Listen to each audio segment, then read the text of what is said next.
7th इयत्ता 7वी सामान्य विज्ञान cell structure and microorganisms पेशी रचना व सूक्ष्मजीव.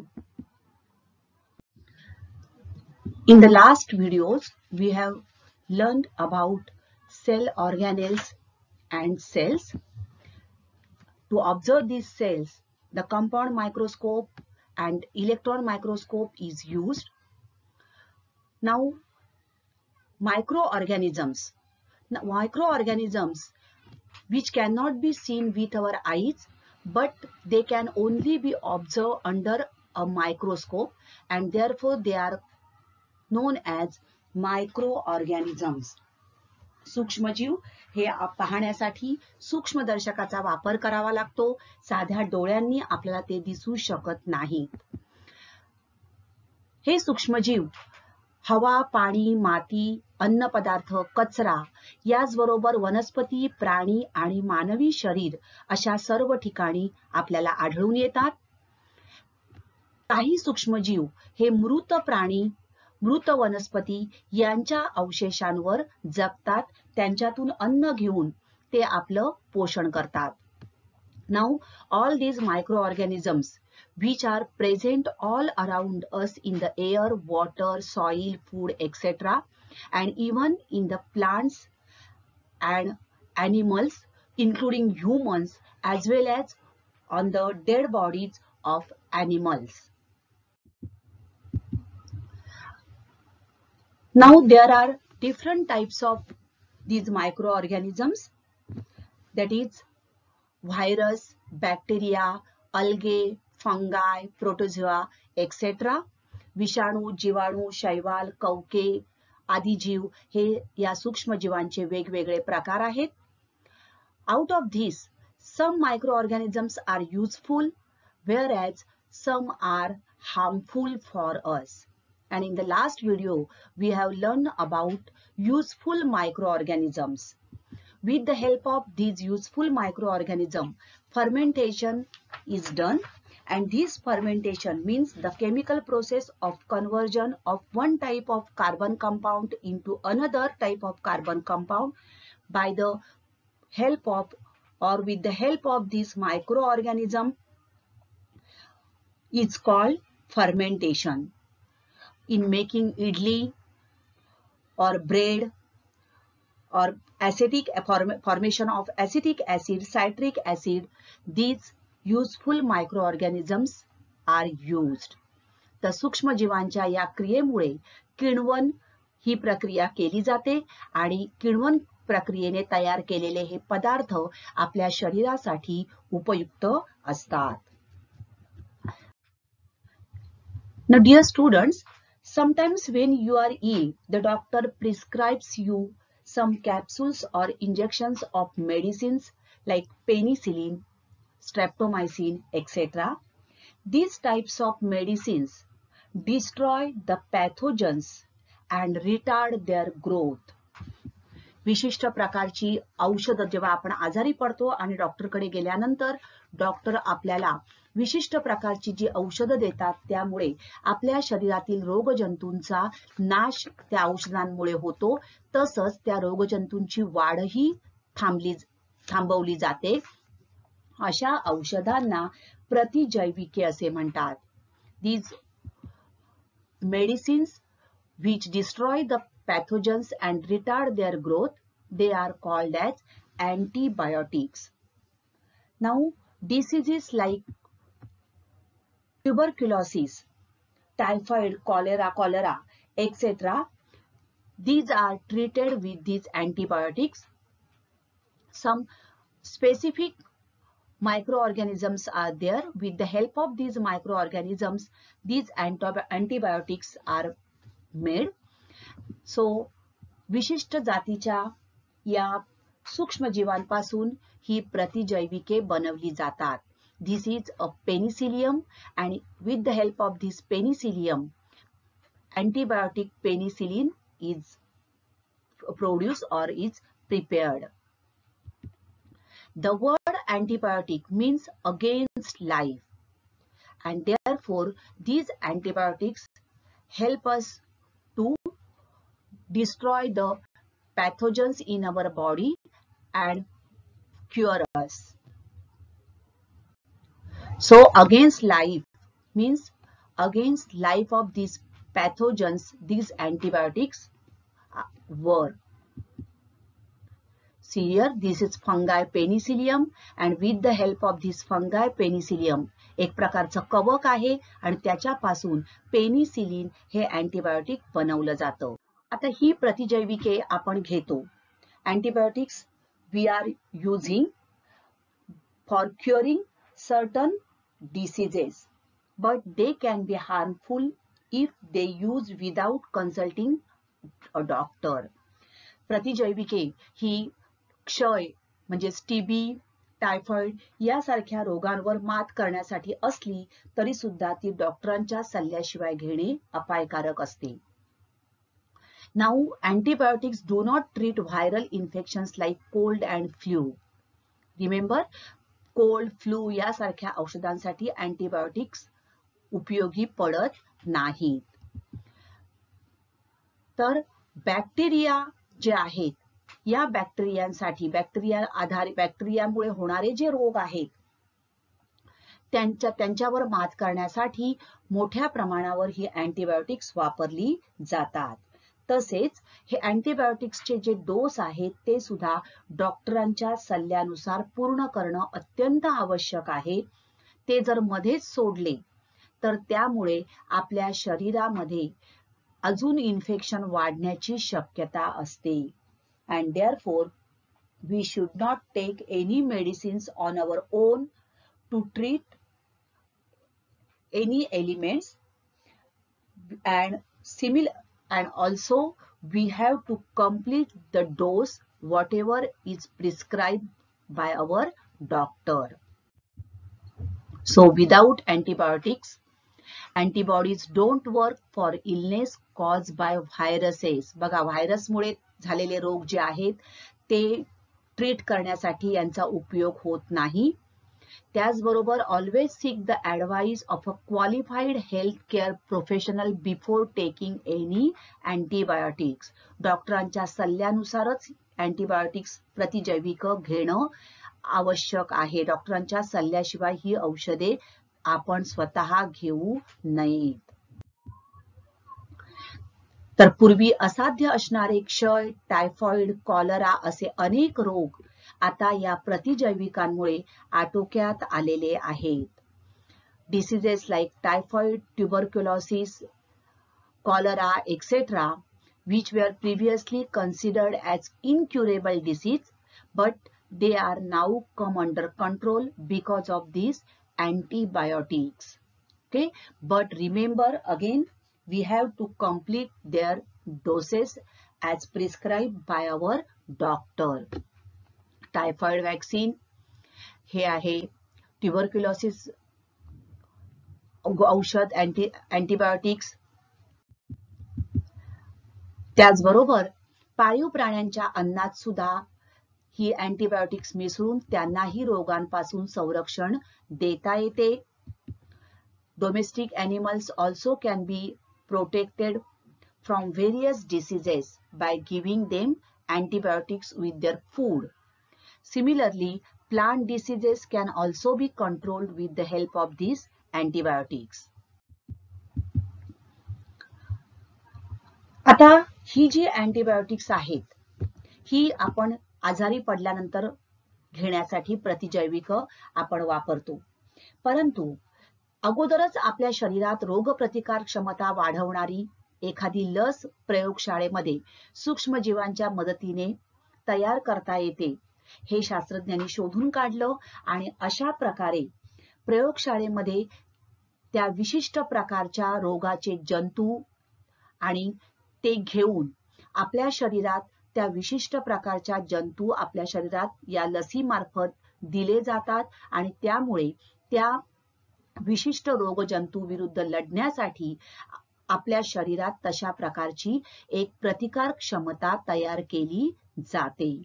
तर अशा प्रकारची लस जर एखादा रोग होण्याच्या अगोदरच एखादी लस आपल्याला टोचलेली असेल तर आपल्या शरीरामध्ये त्या रोगजंतूंमार्फत येणाऱ्या रोगजंतूंचा लढा करण्यासाठी रोगप्रतिकार क्षमता वाढवली जाते आणि त्यामुळे तो रोग होण्याची आणि झालाच तर त्याची तीव्रता कमी करण्यासाठी या लसीची मदत होते आणि यालाच आपण म्हणतो vaccine. A vaccine is produced in laboratory with the help of these microbes. Now these microbes, they are injected in our body and so that they gives immunity against that particular disease. So that is resistance to that particular disease increases and so the possibility of contracting that disease is reduced. Now, the immune system keeps a record of every germ. It can recognize and destroy the microbe quickly if it enters the body again. So, we are using vaccines. What is vaccine? With the help of this vaccine, we develop our immune system. Now, in this immune system, white blood cells plays the important key role. They are made in our bone marrow and they are our part of the lymphatic system. White blood cells, they are known as soldier cells. With the help of these white blood cells, we can fight against these bacteria. तर एखादा सूक्ष्मजीव जेव्हा शरीरात आपल्या शिरतो आणि आपली जर रोगप्रतिकारक क्षमता चांगली असेल तर आपल्या शरीराचं तापमान वाढते, म्हणजेच आपल्याला ताप येतो बघा. ताप येतो म्हणजेच काय होतं तर आपल्या शरीराचं तापमान वाढतं, कारण त्या रोगजंतूला नाहीसा करण्यासाठी आपल्या शरीरातील ती रोगप्रतिकारक क्षमता जी आहे ती तयार होत असते, प्रतिजीवी तयार होत असतात आणि या प्रतिजीवांमार्फत रोगजंतूंचा नाश केला जातो. हे बघा या ठिकाणी दिसते तुम्हाला, अशा प्रकारे हे रोगजंतू तयार आले तर आपल्या शरीरातील काही पेशी, त्यातल्या पांढऱ्या पेशी त्या रोगजंतूवर हल्ला करतात. This is a good one, this is a bad one. Covid vaccine, आपण रोज टीव्हीवर बातम्या बघत आहोत की कोविड-19 मुळे जे काही आपल्या देशाचं किंवा संपूर्ण जगाचं जे काही नुकसान होत आहे, अर्थव्यवस्था बिघडलेली आहे आणि या कोविड-19 वर उपाय म्हणून कोविड व्हॅक्सिन शोधण्यासाठी वेगवेगळ्या देशांनी खूप प्रयत्न केले आणि आज कोविड व्हॅक्सिन उपलब्ध होऊ लागलेलं आहे. आपल्या देशात सुद्धा सिरम इन्स्टिट्यूट पुणे यांनी तयार केलेलं कोविड व्हॅक्सिन, ही जी लस आहे ही आपल्याला आता उपलब्ध होणार आहे. So Covid vaccine which is prepared in laboratory with the help of this corona virus. So विषाणू म्हणजेच व्हायरस हे सुद्धा एक सूक्ष्मजीव असतात आणि हे जे विषाणू आहे, लक्षात ठेवा, viruses are not considered as living organism or they are said to be organisms at the age of living and non-living. ते सजीव त्यांना मानलं जात नाही, तसंच ते निर्जीवही नाही आहेत, सजीव आणि निर्जीवांच्या सीमारेषेत आहेत आणि त्यांना ऍक्टिव्ह राहण्यासाठी एक बॉडी आवश्यक असते, लिव्हिंग ऑर्गॅनिझम्स त्यांना आवश्यक असतो. तर विषाणू म्हणजेच extremely minute and they can be observed with the help of this electron microscope only. Corona विषाणू, कोरोना व्हायरस, या व्हायरसमुळे सस्तन प्राण्यांना विविध रोग होतात. या विषाणूचा प्रसार मानवामध्ये श्वसन संसर्गाने होतो. या आजारावर निश्चित असं औषध सध्या उपलब्ध नाही आणि लस जी आहे ही तयार होत आहे, काही दिवसात ती उपलब्ध होईल, परंतु सर्वसामान्य माणसांपर्यंत, सर्वसामान्यांपर्यंत येईपर्यंत आपल्याला काही नियम पाळणं आवश्यक आहे. म्हणजेच या व्हायरस पासून बचावाची चतुसूत्री, हात वारंवार साबणाने स्वच्छ धुणे, हात रुमाल किंवा टिश्यू पेपरचा वापर करणे, मास्क वापरणे, कमीत कमी 3 फुटाचे अंतर ठेवणे आणि कोणाही समोर न थुंकणे, न खोकणे. तसंच जास्तीत जास्त संत्र, लिंबू यासारख्या आंबट चवीच्या फळांचा आहारात समावेश करणं आवश्यक आहे. तोंड, नाक, चेहरा, डोळे यांना स्पर्श करू नका आणि आपली प्रतिकार क्षमता जास्तीत जास्त वाढवण्याचा प्रयत्न करा. हा एक महत्त्वाचा उपाय या आजारापासून बचाव करण्याचा आहे. So don't panic, stay home, stay healthy. बेशिस्तपणा दूर सारू, स्वयंशिस्त अंगीकारू, स्वतःची काळजी स्वतः घेऊ आणि प्रत्येकजण सुरक्षित राहू, आपल्या देशाला सुरक्षित ठेवू. तर कोरोना व्हायरस पासून बचावासाठी प्रत्येकाने ह्या गोष्टी करणं आवश्यक आहे. आता या सूक्ष्मजीवांचा आणखीन उपयोग कुठे कुठे केला जातो बघा. चामड्याच्या ज्या वस्तू तयार करण्यासाठी म्हणजेच कातडी कमावणे, प्राण्यांचं जे कातडं आहे त्यापासून वेगवेगळ्या वस्तू तयार करण्यासाठी ते जी कातडं आहे म्हणजे चामडी, tanning of skin of different animals, हे करण्यासाठी या मायक्रोब्सचा सूक्ष्मजीवांचा उपयोग केला जातो.